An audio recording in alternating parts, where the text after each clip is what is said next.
Hello students, तो चलिए आज शुरुआत करते हैं क्लास 9 के एक्सरसाइज 10.1 के क्वेश्चन नंबर 2 का, जो कि है the triangular side wall of a flyover have been used for advertisement.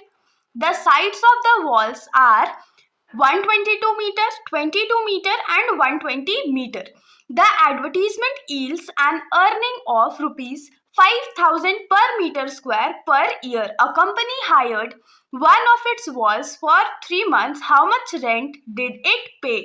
तो इस क्वेश्चन में हम लोगों को क्या बोला गया है कि एक फ्लाईओवर के बगल में ट्रायंगुलर वॉल है जिसपे एडवर्टीजमेंट लगाया जाता है, और वो जो वॉल है उसका डायमेंशंस मतलब तीनों साइड का जो लेंथ है वो हम लोगों को गिवन है. आगे क्या बोला है कि उस साइड वॉल पे एडवर्टीजमेंट लगाने के लिए किसी भी कंपनी को ₹5,000 पर मीटर स्क्वायर पर ईयर पे करना पड़ता है. मतलब कि एक साल में अगर उस कंपनी को 1 मीटर स्क्वायर एरिया यूज करना है तो उसको कितना पे करना पड़ेगा? ₹5,000. तो अब आगे क्वेश्चन में बोला है कि अगर कोई ऐसा कंपनी है जो कि उस वॉल पे एडवर्टीजमेंट करना चाहता है 3 मंथ्स के लिए, तो उसको टोटल कितना रेंट पे करना पड़ेगा. तो क्वेश्चन तो बहुत सिंपल है, ज्यादा हार्ड नहीं है. हाँ, थोड़ा सा लेंथी है लेकिन बहुत सिंपली हम लोग इसको फाइंड आउट करेंगे कैसे?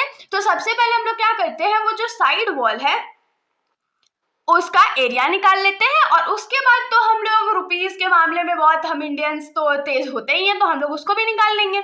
तो चलिए शुरुआत करते हैं.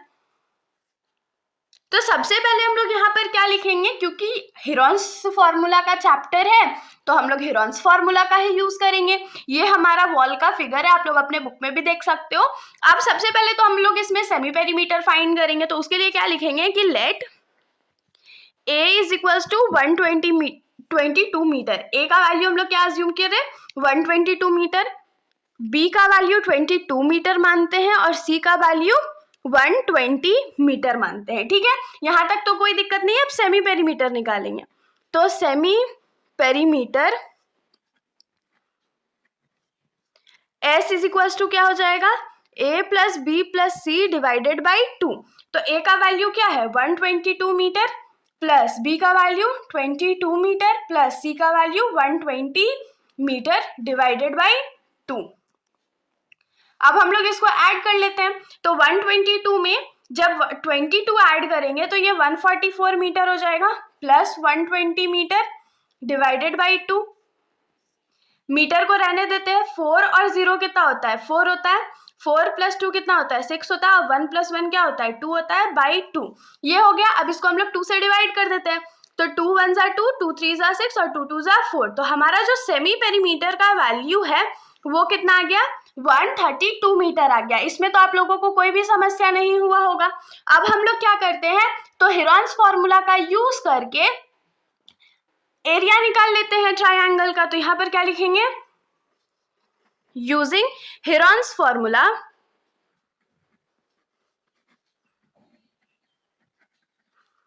Area of triangle. Area of triangle क्या होता है? Root under s minus a into s minus b into s minus c, ये होता है. अब इसमें फटाफट वैल्यूज पुट कर लेते हैं. एस का वैल्यू है हमारे पास, ए का भी है, बी का भी है और सी का भी है. तो S का वैल्यू अभी हमने क्या निकाला था? 132 मीटर निकाला था. तो यहाँ पर लिख देते हैं 132 मीटर ब्रैकेट में S का वैल्यू 132 मीटर माइनस A का वैल्यू क्या हमने माना था? 122 मीटर इंटू फिर से 132 मीटर माइनस B के जगह क्या लिखेंगे? 22 मीटर और इंटू फिर से क्या हो जाएगा? 132 मीटर माइनस C का वैल्यू हमारा क्या था? 120 मीटर. तो सबसे पहले तो हम लोग ब्रैकेट वाले को सॉल्व करते हैं. तो ब्रैकेट को सॉल्व करेंगे तो ये क्या हो जाएगा? 132 मीटर इंटू 132 में से 122 माइनस करेंगे तो 10 मीटर रिमेनिंग रहेगा. उसके बाद 132 में से 22 माइनस करना है, तो 2 में से 2 गया तो 0, 3 में से 2 गया तो 1 और ये 1 मीटर इंटू 132 में 20 माइनस करेंगे तो कितना बचेगा? 12 मीटर बचेगा. अब क्या करते हैं? प्राइम फैक्टराइजेशन करते हैं. तो प्राइम फैक्टराइजेशन कैसे करते हैं वो तो सबको आता होगा. अब जिनको नहीं आता है, मैंने एक प्राइम फैक्टराइजेशन पे पूरा वीडियो बना करके रखा है जो कि बेसिक मैथ्स कॉन्सेप्ट के नाम से मेरे यूट्यूब चैनल पर डाला हुआ है. तो आप लोग प्लेलिस्ट में जा करके देख सकते हो. बाकी यहाँ पर हम लोग चलिए प्राइम फैक्टराइजेशन करते हैं. तो 132 का प्राइम फैक्टराइजेशन करना है। तो 132 का प्राइम फैक्टराइजेशन 2 के टेबल में 6 बार में और फिर 6 बार में, फिर ये 2 के टेबल में 33 टाइम्स में, फिर ये 3 के टेबल में 11 टाइम्स में। तो 132 को हम लोग क्या लिखेंगे, 2 इंटू 2 इंटू 3 इंटू 11। 10 को हम लोग क्या लिख सकते हैं, 10 ही रहने देते हैं, और यहाँ पर 110 को क्या लिख सकते हैं, 11 इंटू 10 लिख सकते हैं। उसके बाद 12 को क्या लिखते हैं, तो 2 इंटू 2 इंटू 3, और 1 2 3 4 टाइम्स मीटर है, तो ये मीटर का पावर 4 हो जाएगा। अब यहाँ पर पेयरिंग कर लेते हैं। 2 का पेयर बना, यहाँ पर 11 का भी पेयर बन रहा है, इस 11 और इस 11 का, इस 10 और इस 10 का भी पेयर बन रहा है, ये वाले 2 का भी बन रहा है और 3 का भी बन रहा है, मतलब सारे नंबर्स का पेयर बन रहा है। तो अब इसको सॉल्व कर लेते हैं। तो इन दोनों 2 के बदला एक 2 बाहर आ गया, इन दोनों 3 के बदले एक 3 बाहर आया, इन दोनों 11 के बदला एक 11 बाहर आया, और दोनों 10 के बदला एक 10, और एक लास्ट में जो 2 रिमेनिंग है वो भी बाहर आ जाएगा। और m का पावर 4 था, और जब स्क्वायर रूट सॉल्व करते हैं तो वो 2 हो जाता है, तो ये क्या हो जाएगा, m का स्क्वायर बाहर आ चुका है। तो अब इसको सिंपली मल्टीप्लाई कर लेते हो। तो मल्टीप्लाई कैसे करेंगे, 2 3 जा 6, 6 2 जा 12, और 12 11 जा कितना होता है, 132 इंटू 10। तो ये क्या हो जाएगा, 132 इंटू 10, क्या एक 0 लग गया, और मीटर स्क्वायर। तो यहां से हम लोग क्या लिखेंगे कि एरिया ऑफ द स्क्वायर या साइड वॉल इज क्या हो जाएगा, 1320 मीटर स्क्वायर।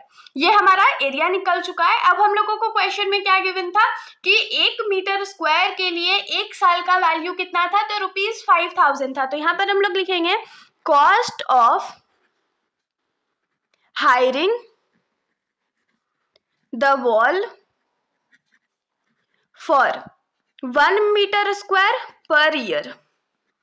पर ईयर के लिए वो कितना हो जाएगा, तो ₹5000। ये हम लोगों को क्वेश्चन में गिवन था, लेकिन हम लोगों को कितने के लिए चाहिए, तो 3 मंथ्स के लिए चाहिए। तो इसके लिए कैसे हम लोग सॉल्व करेंगे, cost of hiring the wall for 1 metre square per month. अगर मंथ में निकालना होता, हर एक मंथ में कितना पे करना पड़ता है, तो क्या करते, 1 ईयर में कितना मंथ होता है, 12 होता है, तो 5000 को 12 से डिवाइड कर देते हैं। तो ये क्या हो जाता है, 5000 डिवाइडेड बाई 12। यहाँ पर तो कोई दिक्कत नहीं होगा। तो ये 1 मंथ के लिए हमने निकाला। अब हम लोगों को तो 3 मंथ्स के लिए चाहिए, तो यहाँ पर क्या हो जाएगा, cost of hiring the wall for 1 metre square for 3 months. अगर 1 मीटर स्क्वायर हम एरिया लेते हैं 3 मंथ्स के लिए, तो क्या होता है, 3 से मल्टीप्लाई, 1 मंथ में जितना पे कर रहे हैं उसको 3 से मल्टीप्लाई कर देते हैं। तो ये क्या हो जाता है, 5000 डिवाइडेड बाई 12 इंटू 3। तो अब इसको थोड़ा सा कट कर लेते हैं, तो 3 1 जा 3 और 3 4 जा 12। तो ये क्या हो गया, ₹5000 डिवाइडेड बाई 4। तो हम लोगों को अगर 1 मीटर स्क्वायर का एरिया कवर करना है या एडवर्टाइज करना है 3 मंथ्स के लिए, तो कितना पे करना पड़ेगा, ₹5000 डिवाइडेड बाई 4। लेकिन हम लोगों को 1 मीटर स्क्वायर एरिया थोड़ी चाहिए था, मेरे को तो ट्रायंगल का पूरा एरिया चाहिए था। तो हम लोग क्या करेंगे, 1320 मीटर स्क्वायर को पूरे मल्टीप्लाई कर देते हैं। तो यहां पर लिखेंगे therefore cost of hiring the wall for 3 months is equals to क्या हो जाएगा, 3 मंथ में 1 मीटर स्क्वायर का इतना रुपीस लग रहा था, और मेरे को तो टोटल एरिया चाहिए था, तो टोटल एरिया से इसको मल्टीप्लाई कर देते हैं। तो अब देखते हैं कि ये 4 से डिवाइड होता है कि नहीं। तो ऑफ कोर्स हो जाएगा, क्योंकि लास्ट में 20 और 20 जो है वो 4 से डिविजिबल होता है। यही तो डिविजिबिलिटी रूल होता है ना 4 का। तो इसको कट करते हैं, 4 3 जा 12, 4 3 जा 12, और एक 0 रिमेनिंग है तो 0। अब क्या करते हैं, तो इसको मल्टीप्लाई कर लेते हैं। तो 33 को 5 से मल्टीप्लाई करते हैं, 33 इंटू 5, तो 3 5 जा 15, बाकी हाथ में रहा 1, 3 5 जा 15 1 16। तो यहाँ पर क्या हो जाएगा, 165, और इसका 3 0 और इसका 1 0। तो टोटल उस कंपनी को कितना पे करना पड़ेगा, 16,50,000। तो यहाँ पर लिखेंगे hence the company would have to pay a sum of ₹16,50,000 to hire the wall for 3 months। Simple सा क्वेश्चन तो नहीं था, अच्छा क्वेश्चन था, एग्जाम पॉइंट ऑफ व्यू से बहुत ज्यादा इंपॉर्टेंट है, तो आप लोग अच्छे से प्रैक्टिस करिएगा। कोई डाउट होगा तो कमेंट सेक्शन में बेशक पूछिएगा। बाकी अगर वीडियो अच्छी लगी तो वीडियो को लाइक करिएगा और मेरे चैनल को बिना सब्सक्राइब करे कहीं भी मत जाइएगा। Thank you.